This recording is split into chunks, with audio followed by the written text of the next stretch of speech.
The people who developed the programming to make Royameadow possible include, but do not limit to, the following. This is RoyaNet Channel 15 Boston, home to Kelly Marie Rowland and her quality of life programming. Expect it to happen. Specializing nowadays in Western astrology, the Neo Generation 1 Elite member will deliver important tips on how to handle the signs and the upcoming times. You may get a human design chart reading from her directly for a premium, among other resources to help out your future. For more information, visit her channels and social media, or go to whenthestarsaligned.com. Viewer discretion is advised.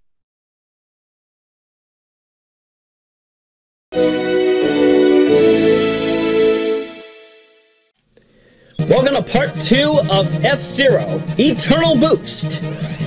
We're going to be playing now as the Green Amazon as we enter the Queen League.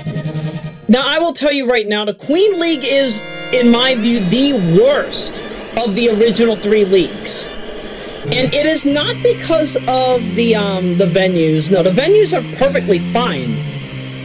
But these actually are some of the worst for my muscle memory. Because I'm so used to the Knight League and the King League that the Queen League is kind of left in its own territory. And it does feel a little out of place. Which is actually the reason why I'm using an unfitting car for this, the Green Amazon, which is based off of the Green Amazon parrot of a similar name. The Green Amazon is based off of the Golden Fox. And it does actually have fairly decent acceleration. It's not really the most ideal for turns, however, and that's why you're seeing me use the Sands of Time here, trying to avoid this Turbo Snail, and I just can't, for the life of me, get a good turn. So if I smack dab into anything, yeah, you're seeing me actually having a trouble trying to get ahead of this Fire Scorpion. And that's honestly why I feel that it's fitting for the Queen League. You have 2 unfitting things here that feel imbalanced, improper, and difficult to maintain. Though, if we're really going to be anal about it, the Luna Bomber is actually significantly worse on this front. And you'll understand why once we get to the Ace and Joker Leagues of BSF-Zero Grand Prix 2, whenever the Soundlink ROMs come out. I can't stress enough how much we need Forest 1 and 3 and Metal Fort 1 and 2. But, back to the topic at hand here. You know, when many people do, not just speedrunning of this game, but even just general play, you have to choose the vehicle that you're most comfortable with. And honestly, for me, that vehicle is not this. My favorite vehicle for BSF-Zero, or just regular F-Zero, is indeed the Blue Thunder. I can't even vouch for the Blue Falcon, because the Blue Falcon, I do believe, has its own sense of problems, and it just doesn't have the grip that the Blue Thunder does. At least with the Blue Thunder, I'm able to do certain drifts that I can't do with other vehicles. At least with the Blue Thunder, I'm able to maintain a decent top speed without feeling like my hand is about to get jerked at some moment and just lose all that traction. I don't feel like I'm being put into a very bad place of friction with the first vehicle that's being shown. And ultimately, that's good. That's extremely good. Nintendo knew what they were doing when they made this title, and I do feel that all the courses just feel proper when using the default core. Yes, Carl Johnson. But now, here we go. Here's Port Town. Honestly, Port Town is one of the most underappreciated venues in all of F-Zero. Yes, this is the course that you see at the very beginning of the game. But at the same time, Port Town is not given enough credit where it's due. Has one of the best music tracks of the entire series. And honestly, I feel like had this not existed, I probably would feel that there would be something missing from Master Jace's music catalog. Yeah, second commentary in a row that I bring up Master Jace, because I brought him up during the Star Cruiser commentary in 2019 during Season 9, and I'm doing so here because his mix, Super NES, is a remix of Port Town. And quite frankly, that beat slaps in every single regard. It feels like I'm listening to a beat that honestly needs to have been played back in the early 2000s. Like, had that track been around in, say, like, summer of 2000, or probably early 01, I guarantee you, so many people would be jamming out to that while walking through the street during the evening or nighttime. And it's just because of the mood that Port Town offers. It doesn't matter if you're listening to it at bass pitch, or if you listen to it at 3 keys higher like I do. Super NES is a superb track, and I guarantee if you listen to it, it'll be down in the program description. You'll love it. You'll love it in kind. There's just no two ways about it. Now, I'm kind of a bit off. I'm off-put by these magnetic dividers, I think they're called. These don't really feel correct for a course such as Port Town. They actually are more bearable in Port Town 2.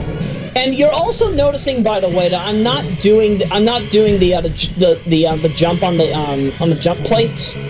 That is intentional, because you'll see. I'm sure that you've seen it if you heal your vehicle. The gatekeeper.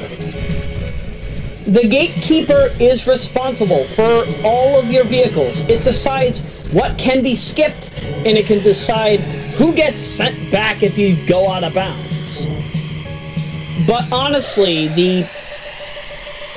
if you try to do any kind of shortcuts in this, or on Port Town or any other map for that matter, the gatekeeper really can be strict at times, and you will actually lose time as opposed to gain it. So if you're doing a real-time speed run, you have to be very knowledgeable of this game's engine. You have to know what is allowed and what is not allowed. And that's actually one of the reasons, too, why I feel that Port Town is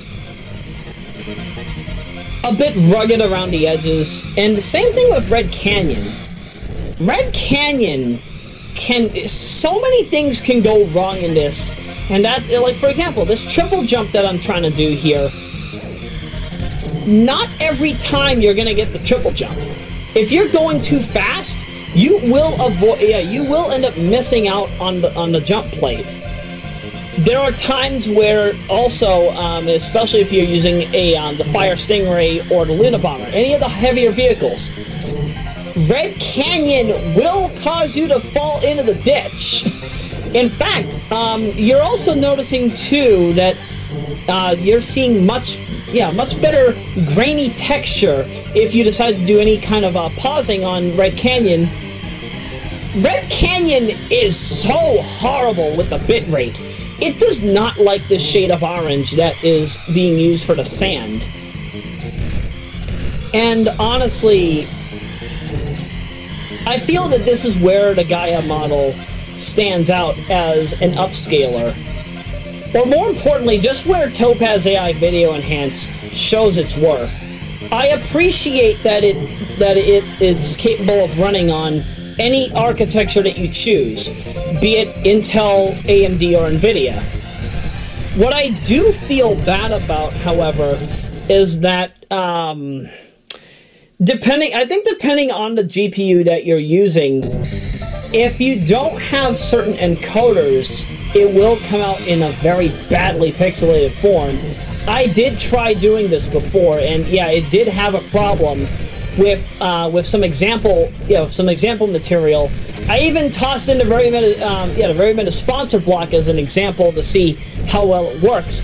Oh, absolutely, it'll work. It'll deliver proper denoising in the same resolution like I do 1280 by 720 for the sponsor block segments. And even that had its own problems when it was brought over to Video Enhance. So you have to be careful of the level of compression that you do. You can't try to compress footage like this because it will backfire. It will actually put you in a situation where nothing's gonna look clear. Nothing will at all look clear. You know, it's moments like this where I honestly miss having my digital stream converter box working on my Durabrand analog TV, because, you know, there used to be a time where I would say, name this part. I name a particular show that's on TV because, I have to keep an eye on everything that's going on. I can't watch anything on this TV because the digital converter box is dead. It's been dead since the summer of 2016, and I haven't been able to replace it. And that hurts. That definitely hurts, because if I want to talk about anything that's on TV, I either have to go based on muscle memory, or I have to go out into the living room where the Samsung Smart TV is. And it's not like I can use the LG TV in here from 2006. That has burn-in issues. But it's all good. It's all good. I can tolerate it. I can come up with things on the fly for a commentary. I think what I can probably talk about more is,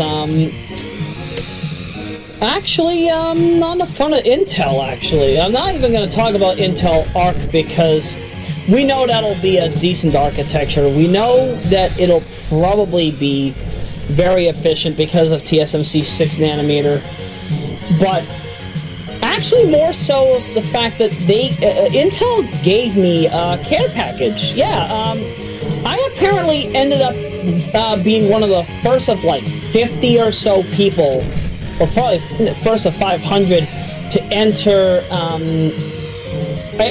register for their Master of Games Summer 2021 event that they held back in July. I think it was, July 15 to 18? And I ended up getting a decent shirt from them. Yeah, got an Intel shirt, got an Intel canteen or thermos, or I actually don't know what this is. And then also like a very big mouse pad. Oh, no, it's not a mouse pad, it's a keyboard and mouse mat, which I ultimately can't use right now because I don't have the desk that I would normally use for something such as that is upstairs. It's actually a really good desk too. I think that desk was picked up back in the 90s by either one of my immediate family or a good friend of the family, and like, it is ultra durable. It's all black. It's got a good amount of steel too, so yeah, it is ultra durable and just, like, it is sturdy. It even has a, oh, there's our death. There's the ship's death. No, nothing to worry about though. Green Amazon is alive. It's safe. But no, there actually, like, there's this big, flat U-shaped holder that you could put a desktop in. It's more so meant for micro ATX cases, however. If you try putting in like an ITX, DTX, mini ATX, or mini ITX case, it'll be fine, but that's probably better off being on the desk. If you try putting in ATX or eATX or SHCBC or whatever the duck they're called for the alternatives, those form factors are going to be a little on the heavy side, even if you're not using heavy cards like some of the RTX 3090 models that you see out there, or even the Noctua HD 15 cooler. The NHD 15 is a chunky boy. My goodness, that thing is heavy. I didn't expect it to be as big as it was. In fact, I have the eMachines desktop. Yeah, the ET1331G is actually running on open air because it only has like 7-inch clearance or something around that. Yeah, like 7.9 or 7.4-inch clearance. I need 9-inch clearance in order to deal with this, and there's only one case that can deal with 9-inch clearance while also having extra space for for up to 8 hard drives. I forget the name of it right now. I could probably look up that later on. Because, well, see, the thing is, we're near the end of the part anyway, so it wouldn't make sense for me to try and look up that while I have to maintain the footage. But I actually, you know what, while it's on the mind, I do need to talk about White Knight 2. Whiteland 2. Do not try to jump the ramp. Do not try to do the double jump here. You will crash into the pit. So many times I tried this as Amazon, as Blue Thunder, as Luna Bomber, and I just can't do it. At least on Eternal Boost. It's okay to do it on regular F-Zero because, quite frankly, Fire Stingray can handle it. But don't ask me to do this in Eternal Boost with the BS cars. They are not meant for this type of workload, and I can guarantee you there will be many a speedrun of Eternal Boost that will willingly avoid it just because they know that they can't do it unless like the only way I see you can do it is if you're gonna jump the ramp, immediately let go of accelerate and hold the down button. I just don't see any other way to do that feasibly without trying to accidentally rip... correction! Accidentally or intentionally ripping out my hair.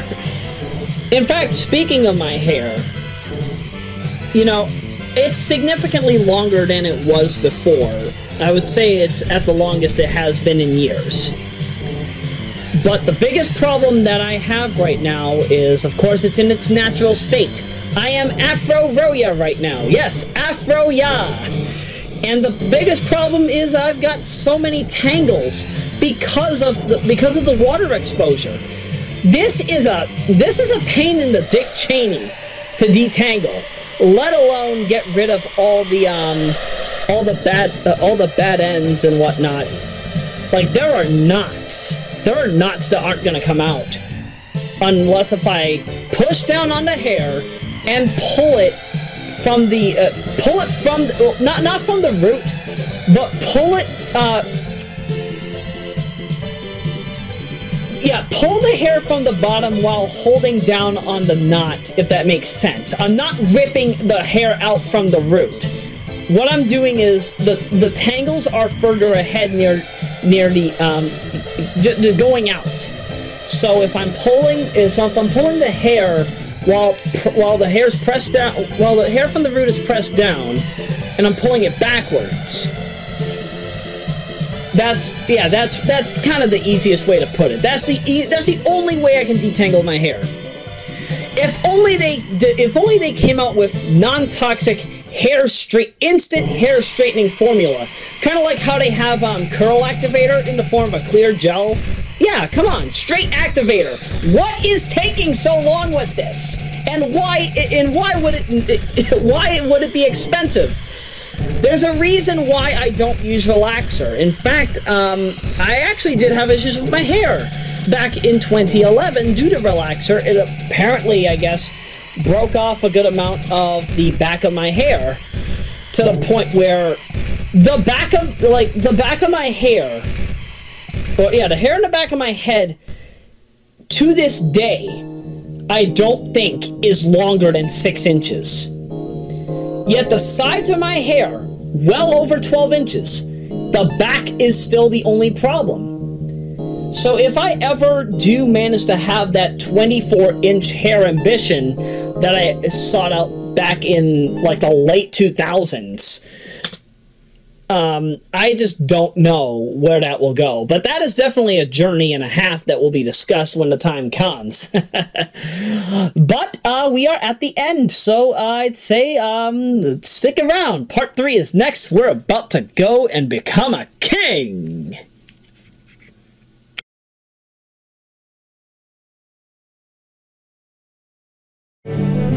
Royameadow will return after these words from your local Royameadow stations. Are you looking for opinion? I always have way too much fun. Do you have a desire for action? Are you ready to party? I'm ready to party! Perhaps you're looking for an anime thesis. The Japanese government created anime. Who will give you a show? Only Doug Young II. With over 200 programs in his library, the head of Royameadow Generation 2 has been entertaining the people since 2007, delivering content where it truly matters. Online. Welcome to the world of various variety. Ever let anybody who's driving a minivan go? Doug Riss. Watch Doug Riss only on Royanet Channel 21, Dolly HD, Boston.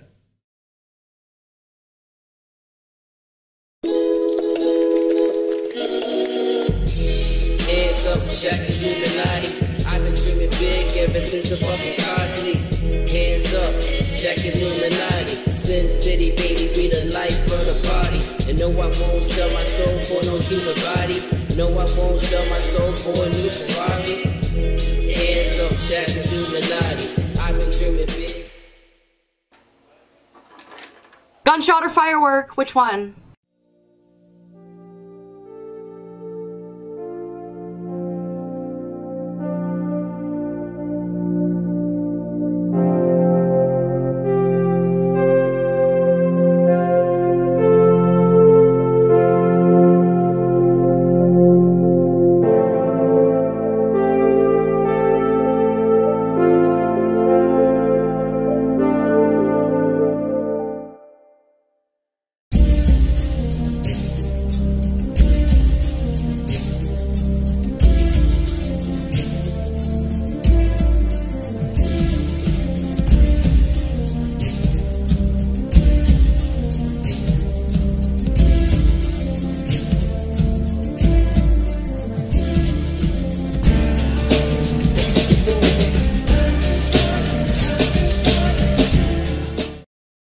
Welcome to TGST HD Lin, Super TNT 94.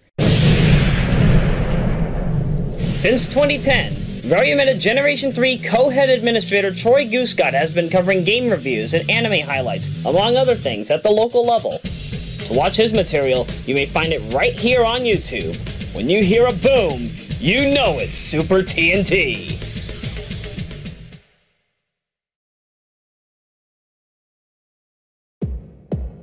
This is Channel 57, a battleground for competition and variety in Corvallis. Chanda Unique. We're not that funny. The first annual Chanda Unique Potato Roast, a collaborative special roasting competition filled with mature comedy spanning across 30 minutes and change, is now available in its ultimate uncut form on Royameadow the channel. Watch today! For more on Chanda's regular material, you may go to her channel. For updates from her, visit her social media handles, and go to Teespring for CDUQ merchandise. Keyword, Unique Chanda. As of October of 2019, programming has also been made available in Eugene.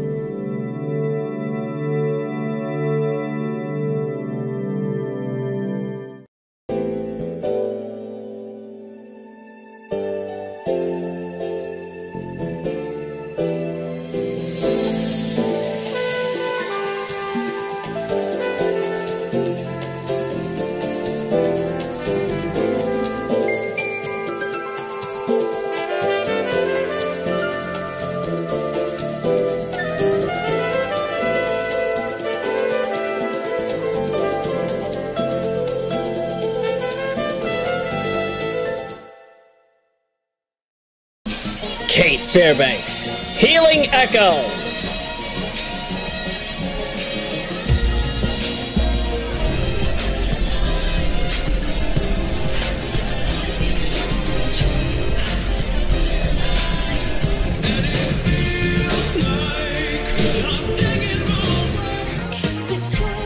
All these mashups and more to come. The legendary Kate Fairbanks and Healing Echoes. It's not a goodbye, it's a warm welcome.